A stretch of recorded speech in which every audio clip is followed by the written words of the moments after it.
been using the 4Waves app, but you can upvote your favorite talks, and we can leave some comments on this one and the ones that you've been attending if you would like to do that. So to introduce Oliver, he has a diverse background in UX design, AI, and entrepreneurship. He has worked as a UX designer for an AI-powered design tool for multiple B2C SaaS companies. As an AI power user, he also conducted research during his master's on improving UX and chatbots through better AI system design. With an undergrad degree in economics, he initially worked as a product owner and UX designer before pursuing a master's in artificial intelligence. David has a background in SaaS B2B products and is a UX designer, researcher, and licensed patent investigator. He is currently a UX designer at Kitronic LLC, a Sunderland-based parent company of AI Candy, a creative collaboration tool with a focus on reducing hallucinations. Let's give them a hand.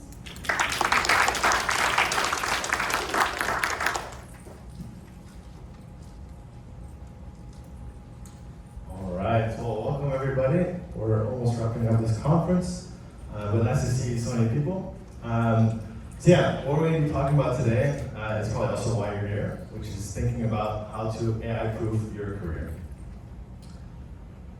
So yeah, real brief who we are. Thanks for the introduction. I'll just introduce myself as well. My name is Olivier Vroom. I'm the founder of userexperience.org, which is a platform where I interview people and then ask them questions and then post those online and kind of make guidelines and stuff like that.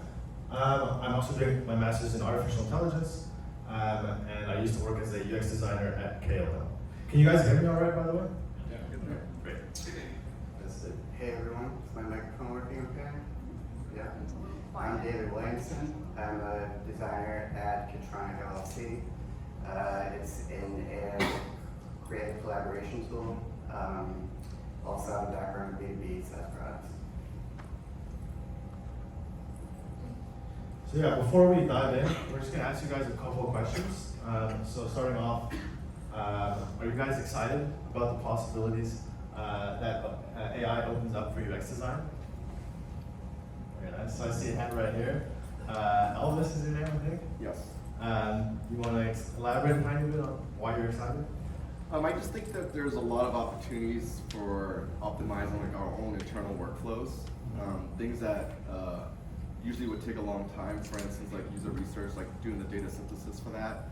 I think AI can speed up a lot of that. Yeah, cool. Next question, are you guys nervous about how AI might affect your job? So I see a couple of hands, maybe a little bit less. Maybe right here, do you want to elaborate? I know I'm putting you guys on the spot, but. Yeah, like I don't know who isn't nervous about it. It's moving so fast. Hearing so many people getting laid off, and I myself, I'm just starting. So yeah, it's kind of frightening. Yeah, that makes sense. Yeah, there's definitely been a lot of layoffs. I myself am also quite nervous about this and how it will affect not just like the UX, but like the world. I used to run a AI safety group back in the Netherlands, which is where I'm from. So this is something definitely top of mind. And lastly, are you guys unsure how to even start using AI for your career? Maybe over there. I mean, I see like all sorts of tools coming into like Figma and all these things, but it's hard for me to like behavior change. Like I'm just used to doing things a certain way, but I feel like I need to because for all the reasons we just said. So, it's an interest, but also like I don't want to disrupt my workflow. So, Yeah, so these are definitely all themes that we've been thinking about, me and David, for quite a while, and that's what we're going to be talking to you guys about today. So just going to briefly go through the agenda. First, Oliver will talk a bit about the progress of AI and tech in general. Then I'll be talking about how AI is changing the economy. We'll talk about how AI is currently changing workflows in UX design and research. And then David will explain how to future-proof your career. And finally, Oliver will talk about how to boost your job search using AI tools. Yeah, and then we'll wrap up with the Q&A. And also, in the meantime, if you guys do have any questions, feel free to raise your hand and we'll just answer. You can keep it interactive. So yeah, like David mentioned, I'll be doing a brief overview of AI. So there's been right now at least 4 major stages of AI, starting in the 1950s, which is when the term artificial intelligence was actually coined in 1955. That was the pre-deep learning era. So I don't know if you guys, are you guys familiar with Eliza, the chatbot from so I see some nods in the back. So yeah, that was like the old school ChatGPT basically.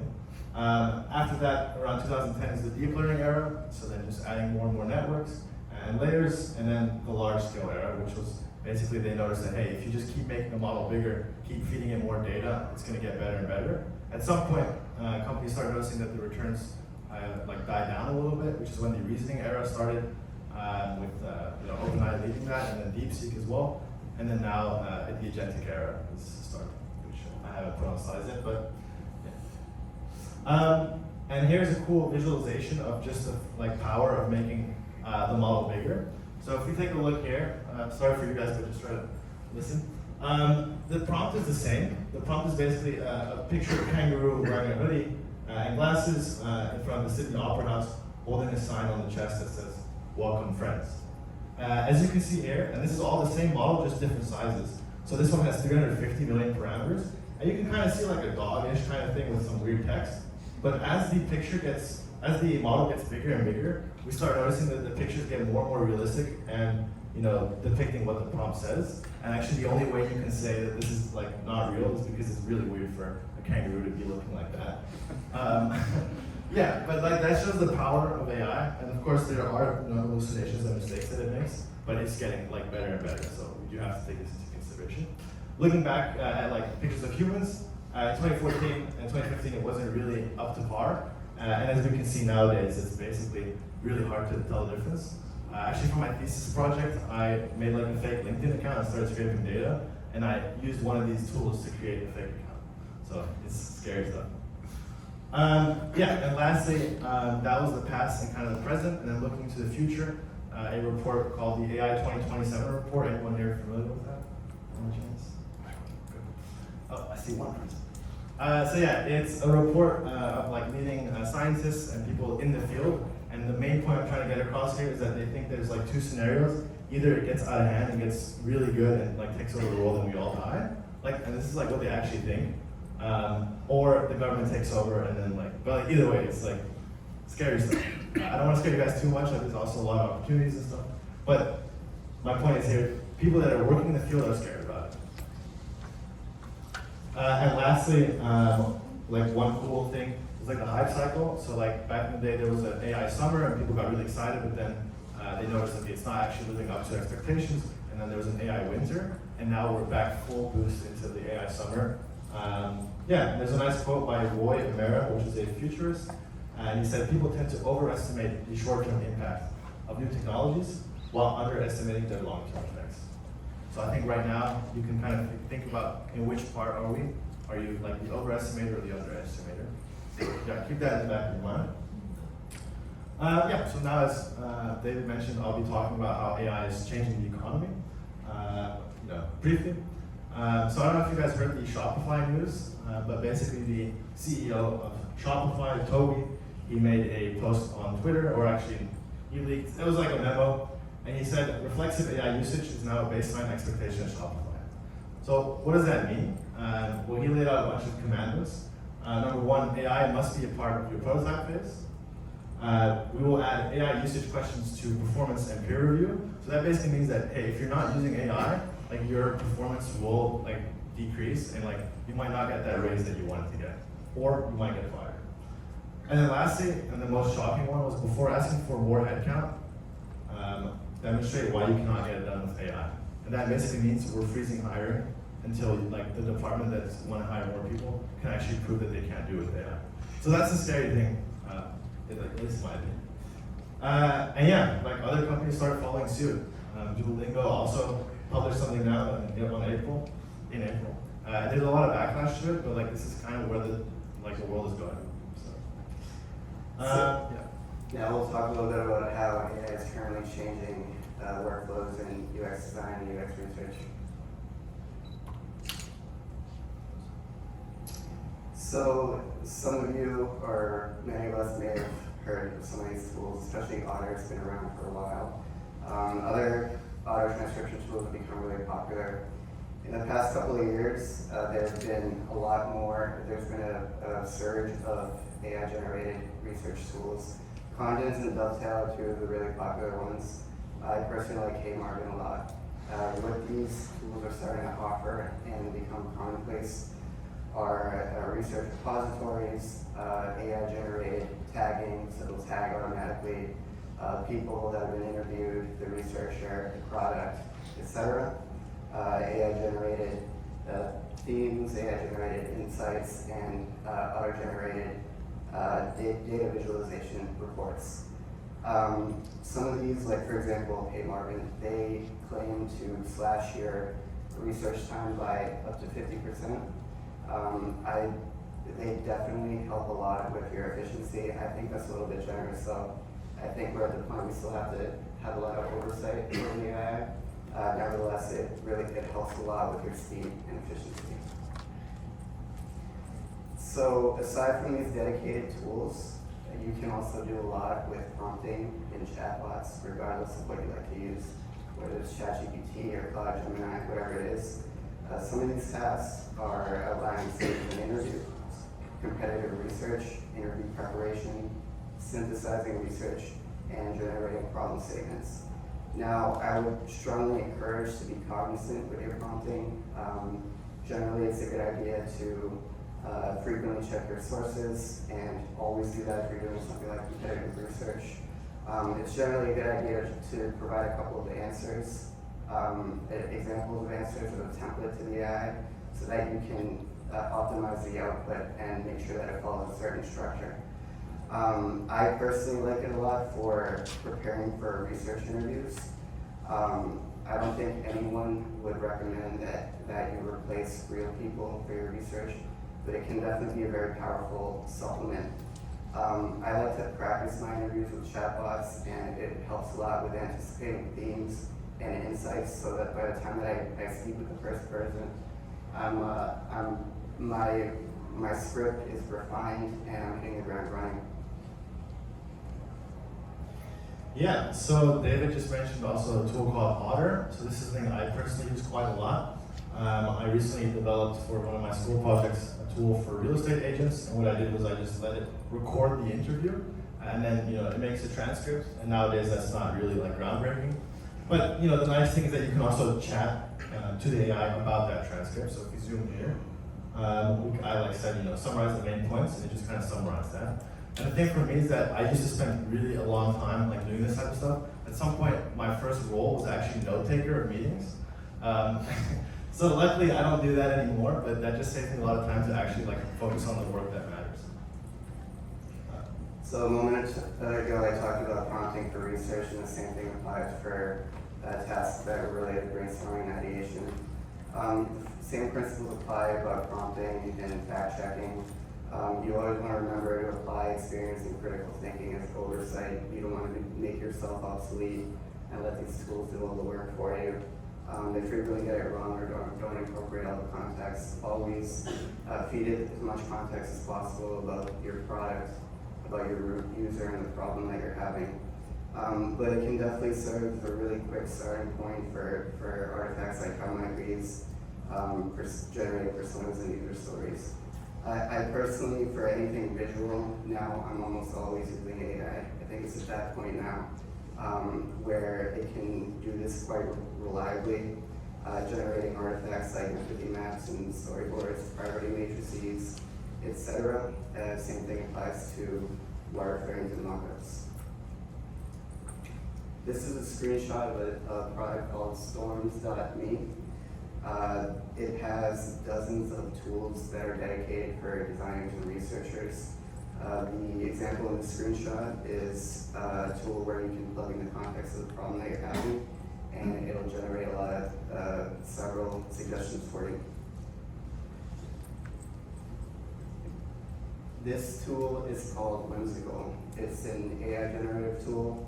It's a collaboration tool for mind mapping, and really interesting to play along with. It'll generate some answers to the questions that you put. It really speeds up the process for ideating different concepts.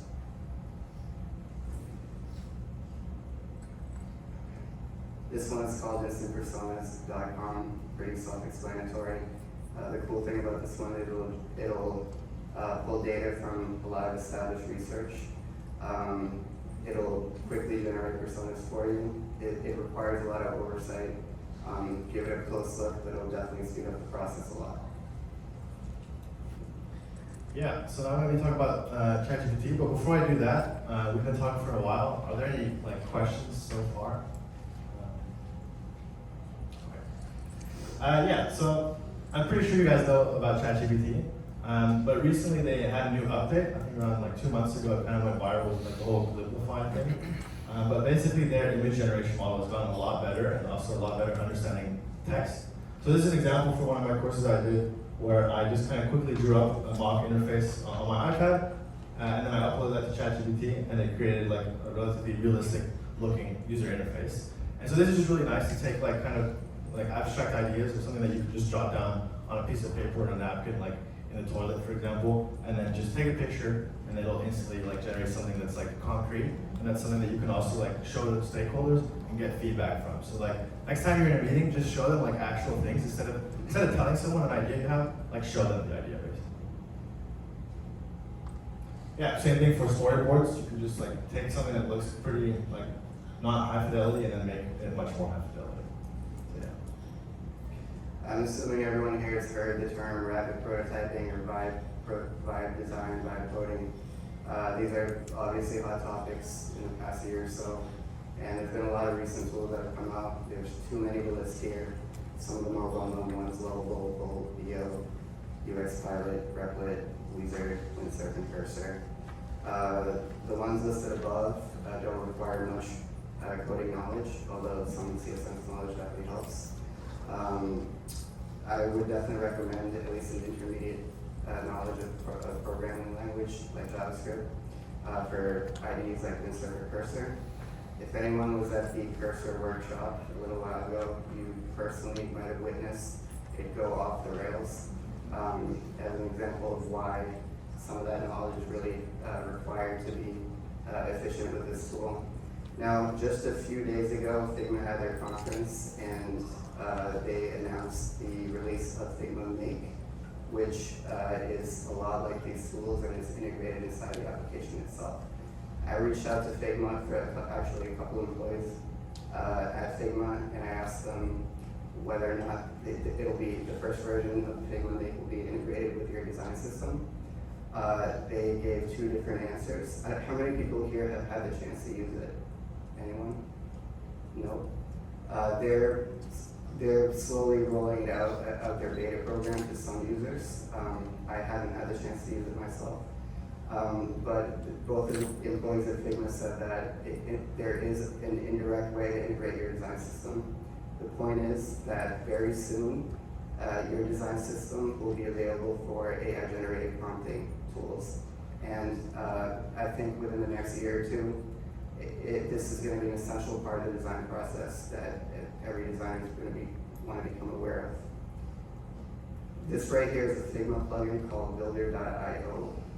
What it does is it will take your design or your prototype, it'll extract your auto layout properties, convert it to CSS breakpoints into Lovable, and this is endorsed by Lovable itself. The point is that these type of tools are becoming a lot more commonplace, and I would suggest that all of us become familiar with them.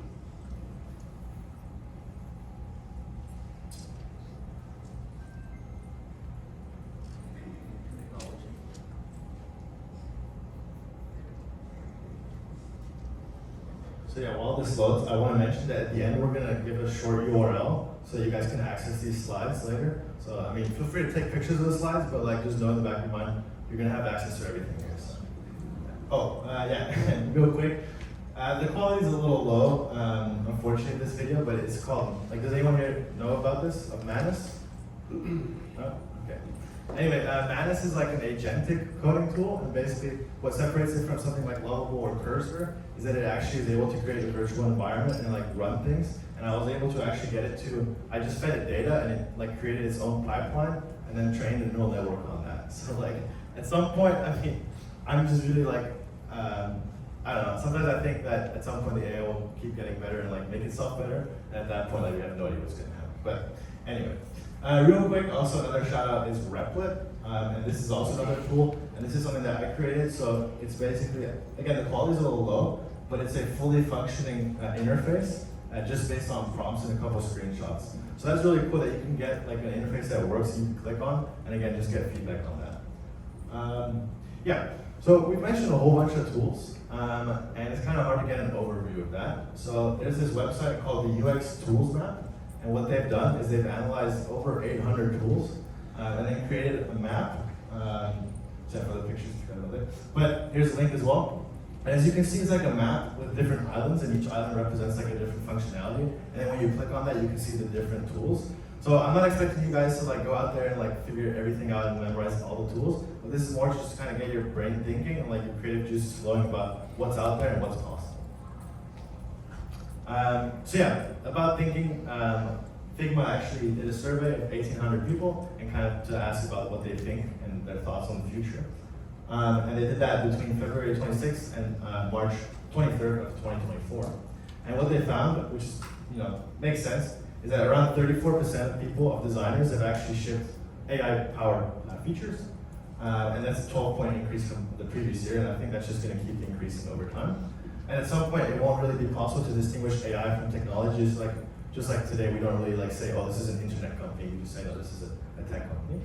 And like 85% of people said that learning to work with AI is essential for their future success. Yeah, a nice quote from one of the respondents was that it's hard to stay on top of the wave when you're surfing a tsunami. And basically here the tsunami is like the speed and the breadth and complexity of AI. And like I've been obsessed with AI for the last 2 years. I've been studying it. I've been listening to podcasts. And even now I still like barely grasp what's going on, and I feel like I'm kind of missing out on everything at the same time.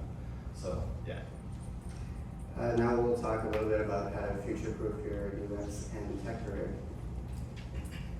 How many people here have heard the speculation that chatbots are going to dominate the software and tech industry, traditional interfaces are going to go away, and all of our careers are doomed? I think that whoever's propagating that theory is overlooking a few really important considerations. First of all, traditional navigation is optimized for certain tasks over the conversational type of interaction. A traditional interface is more spatial in nature, whereas conversations are more chronological. That is constraining for certain types of tasks. For example, if you want to search and book for a flight, there will be a lower cognitive load doing it with a traditional interface than with a conversation. Just to give many examples. Another thing is the articulation barrier. For example, here in the US, a little bit over 50% of all adults speak or read English at or below a 6th grade level. And that literacy level is not adequate for a lot of different types of interactions. And lastly, legal and accessibility considerations are going to keep traditional interfaces alive for a long time to come. Microsoft and Google very recently attempted to establish the first guidelines and frameworks for AI interaction patterns. And if you have the chance to go through them, what you'll notice is that they don't really change anything about traditional human-computer interaction principles or UX design and research principles, but rather they add on top of them. And they talk a lot about ethics and communication. Multimodal interfaces, for those who aren't aware of that, what that means are software applications which allow different types of prompting and interactions with, it could be with text, it could be with your voice, it could be with images, video, etc. Contextually generated interfaces are those which are generated based on the context of what the user is doing at that moment. I'll show you an example of that. This is Claude on the right side there. You see an interface generated using React within a matter of seconds, and it was based at what the user asked for at that time and what they were trying to accomplish. This sort of thing would become more commonplace, but the reason why I'm bringing this up is to emphasize that the traditional interfaces are not going to go away. The blue dots here represent different categories of skill sets under the traditional UX design and research umbrella. Empathy, business strategy, visual design principles, environment, relationships, to name a few. AI right now can already do a lot of these pretty well, pretty reliably, consistently. But what they can't do is, they can't do now, nor in the near future, is to merge them together in a nuanced and contextual way to solve real life complex business problems.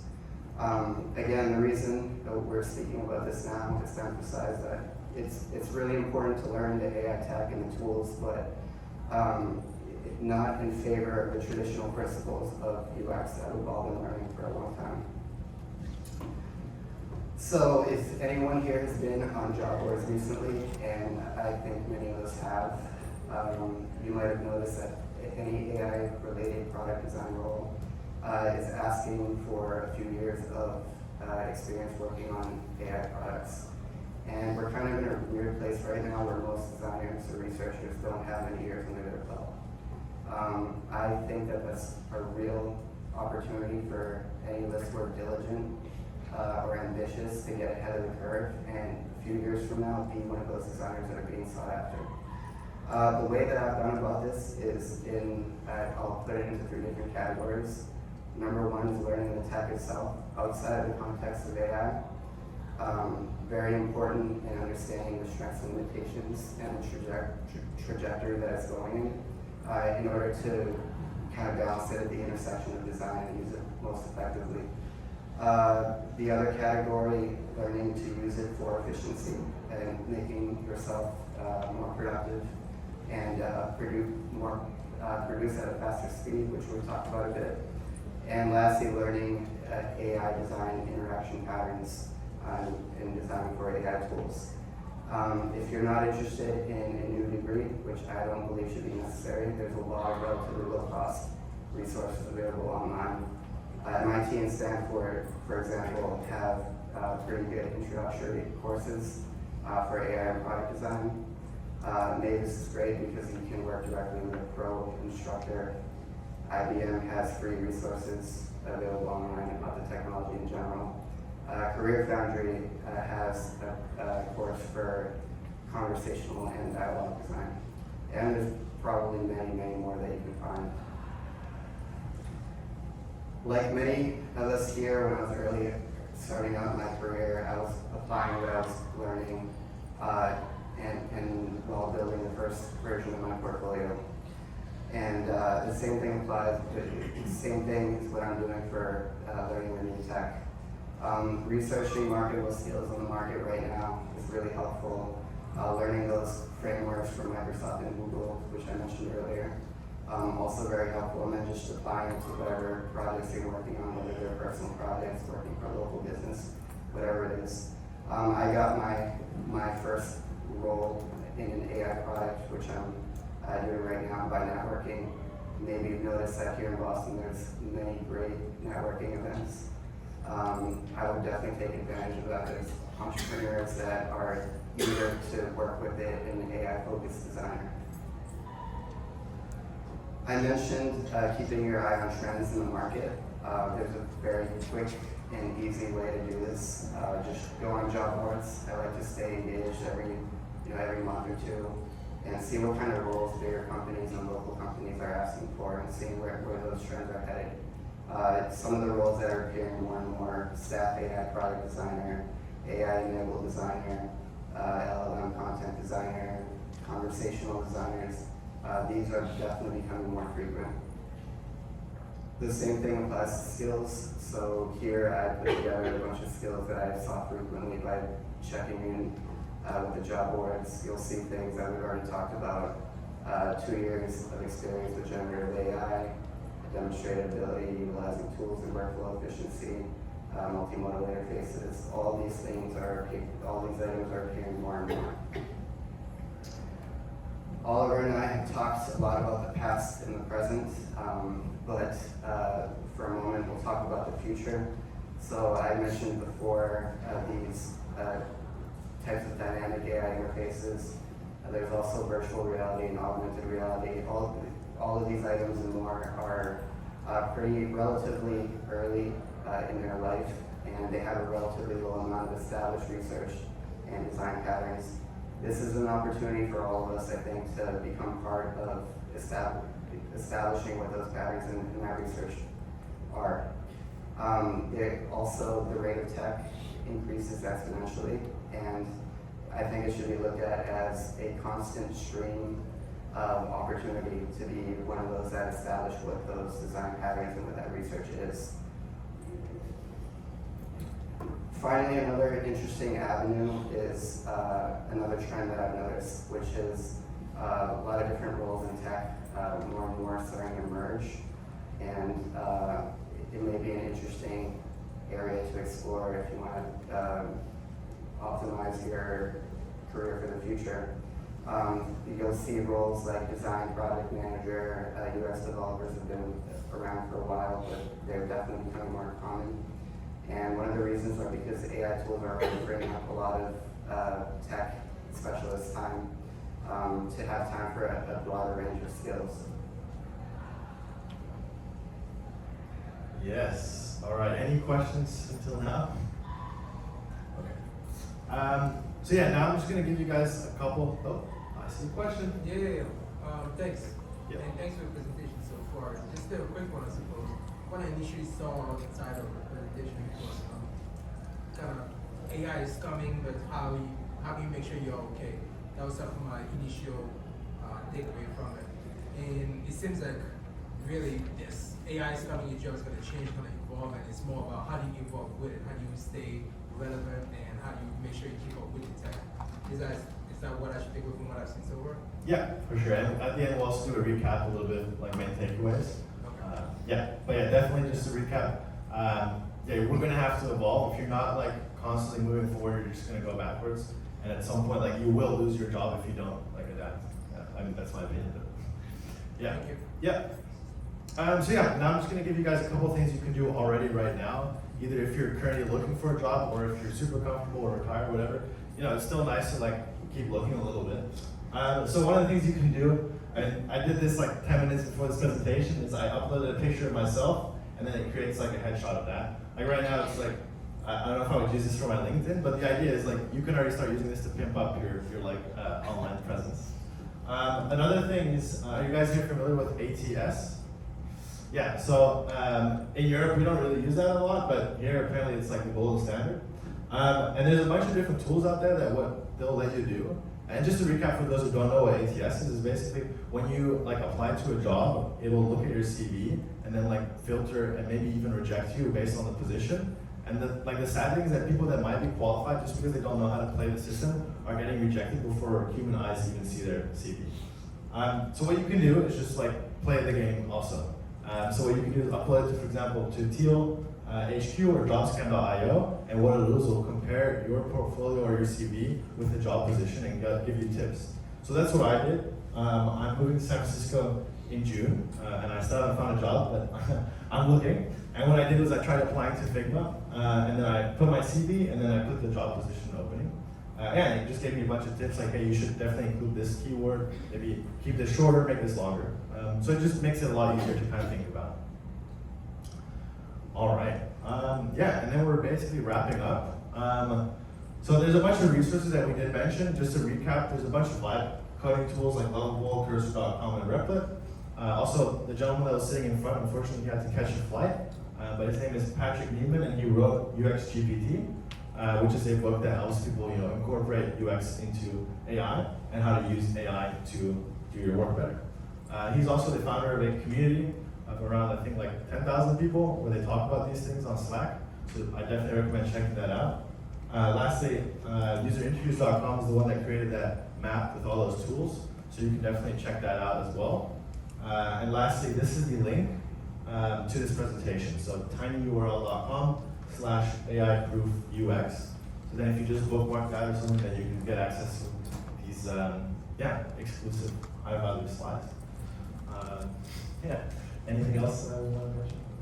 I think that's it. All right, sweet. Well, thanks for listening, guys.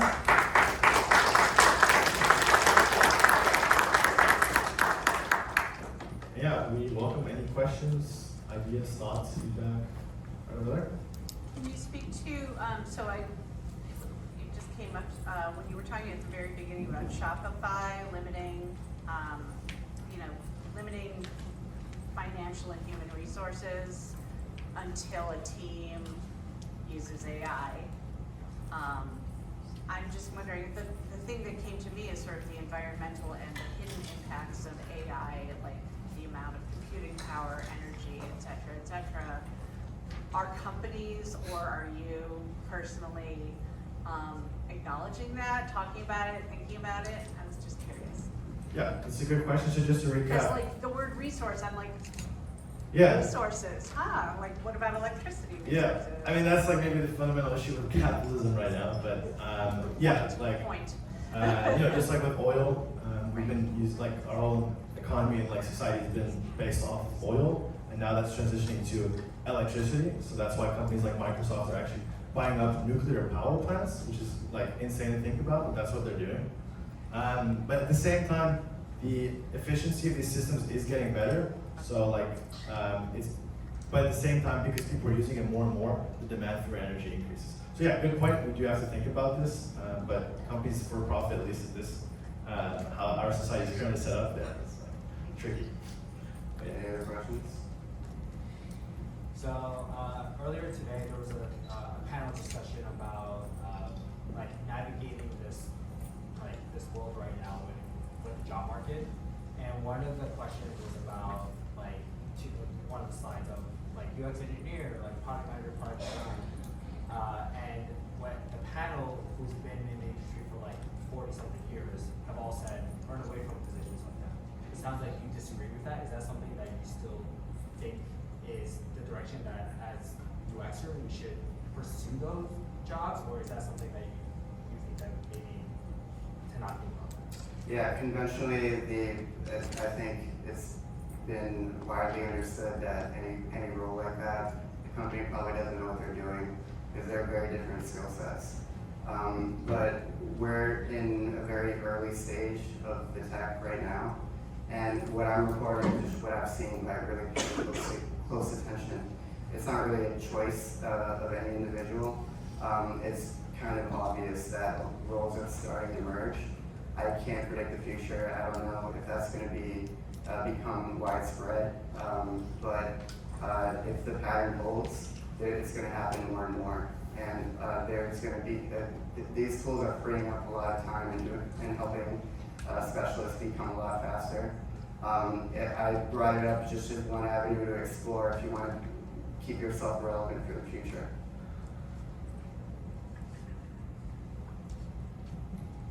You mentioned quite a few tools. Can you tell us, each of you, which ones you use most regularly, like on a day-to-day, week-to-week basis?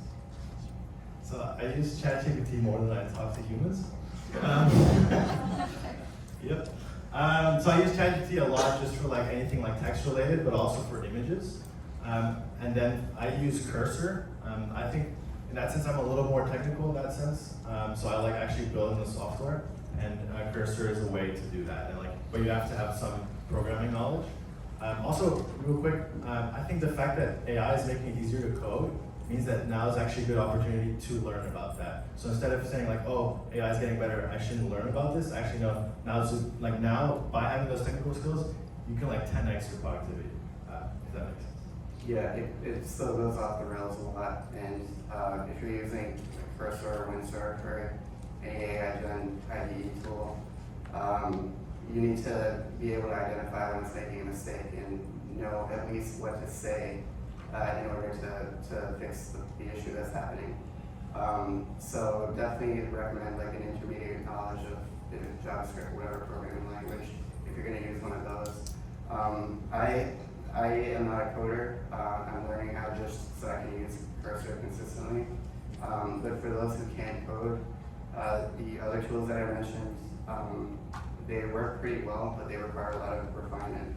I've been using that Builder plugin that I showed to go to have a workflow from Figma, Builder to Lovable, and I can build a fully responsive page pretty quickly with it. I think that Figma announcing Make is really going to be a game changer because then you can use prompts to use your entire design system in Figma, and which is not really easy right now with these tools. So I think in the next several months, it's going to be pretty essential to know how to do it, or else you're just going to be left behind. The designers who do it, they're going to be able to work a lot faster than the others. All right, we got 1 minute and we have our last question. Congratulations. Hey, so one of my least favorite tasks at work are design audits. I was wondering, do you know of any tools for conducting design audits or speeding up that process? Or have you tried one of these tools you mentioned before doing design audits? Yeah, and so real quick, a design audit, you mean like? Or like developed work, like seeing what pieces of the developed work doesn't align with the designs and things. Yeah. Real quick, I actually worked at a startup that was doing that. It's interface.ai. Unfortunately, the business side of it wasn't going very well. But what you could do is you plug in your website, and then it would like look at it, and then like make calls to like foundational models like ChatGPT, and then kind of give feedback based on that. So there are definitely tools out there, but I don't know. That one's like down now. I don't know if you know any right now. Yeah, I can't say I personally have used it for that purpose, but I'm sure it exists. I would look on that's what Storm.me, because they have dozens of tools that for any part of the process. I don't think AI is quite there yet where you can just rely exclusively on it. So always use it as a starting point and go back and apply, the context and your experience to refine it. Real quick. So you just mentioned that company didn't do well. Yeah. History tells us this type of innovation this quick, that bubble's gonna burst. How worried about you about that happening? It's a good question. I don't have a very short answer to that. I think what I'm more scared of is like the world ending, basically. Yeah. I'll be quick. Some of us work in corporations where AI, we need to be very careful. We need to follow the permissions of whatever IT or security tells us to. Or should we be perhaps learning on our own and not using, or how do you work around that? Like, just on your off time, learn AI and UX, or it's just a challenge sometimes when 9 to 5 you can't be using the coolest tools because someone's gonna get angry at you. Yeah, I mean, what I do is like hackathons and stuff. Although right now I'm still studying, so I have a lot more free time. That's my quick advice. Yeah, I think it'll be a couple of years before you'll see it become widespread in like a large corporation for a number of reasons. I mentioned the design system issue. That's one reason. Legal and privacy issues is another one. I can only say how I've gone about it, and I've just worked on my own time on personal projects, applying what I'm learning to them, just like I did at the beginning of the career with like regular AI projects. Yeah, so unfortunately we're out of time. We'll stay here if you guys have any more questions. And real quick before I wrap it up, I'm gonna plug my website, userexperience.org. If you wanna like be interviewed on it and like maybe featured there, like hit me up. So yeah, and connect with us on LinkedIn as well. Thank you for your time.